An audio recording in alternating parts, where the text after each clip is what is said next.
So I plan to watch a few more silent films or actual silent films today, but I wanted to do this review separately from them because I'm not watching Alice Guy films, but I watched a documentary about Alice Guy, so I wanted to keep them separate.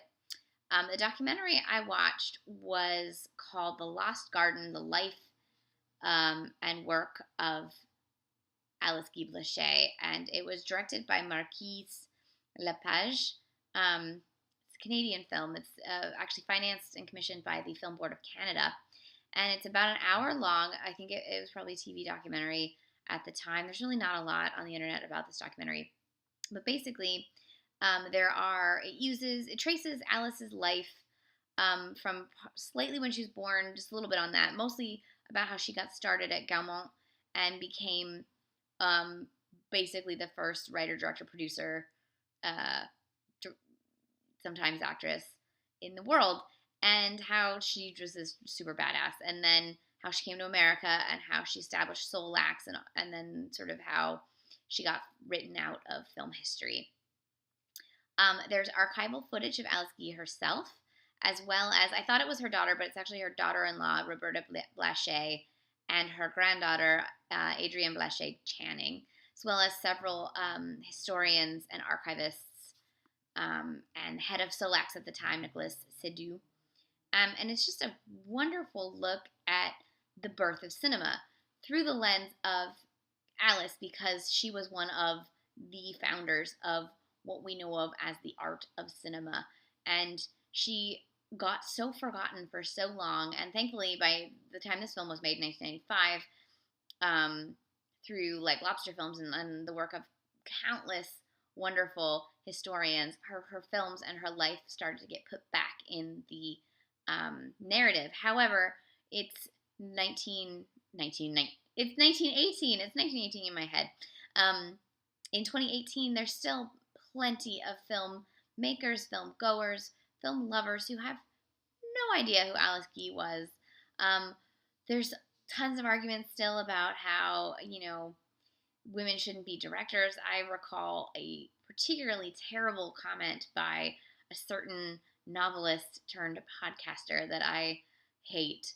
I'm not going to say his name, but you know who I'm talking about, who basically said women can't make film because, mostly he said women can't make films because they're not gazy enough. And I was just like, because like literally the language we use to frame films and to create action and to light them, and the kind of storytelling we do, it all came from Alice.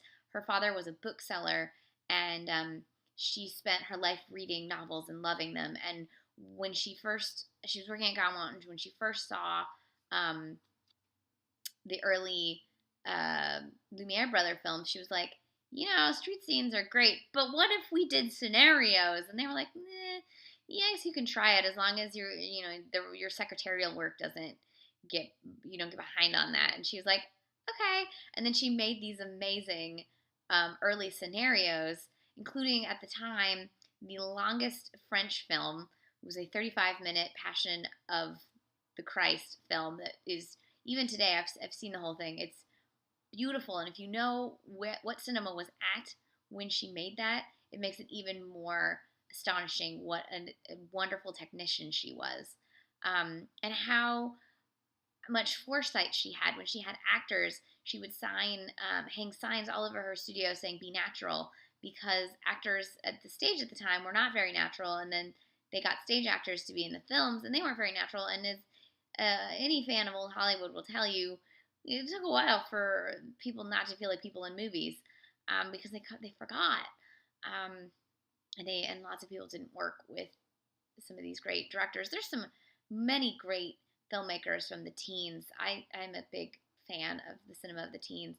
that were far more daring in their artistic vision than I think we got when film started becoming more established. And that's unfortunate. Though I'm a fan of pretty much every decade of cinema. There was one more thing I wanted to say about Alice. What was it? At the time in 1912, she was supposedly the only woman in America making more than $25,000 a year. That's the equivalent of about $650,000 today. But she was the only one. This was like 1912, so there weren't a lot of women working, period. Um, but she's a very amazing woman, and I need to track down her autobiography because I'd love to hear more from her. And I think there's actually some of those interviews that are some of the excerpts that are in this documentary. I think the full interviews are actually on YouTube, so I'm going to track those down. So this is The Lost Garden, the life and work of Alice Guy-Blaché. You can find it if you're looking for it. It's from the Film Board of Canada. It's directed by Marquise Lepage. It is quite good. Seek it out. Watch the films of Alice Guy. They're fantastic.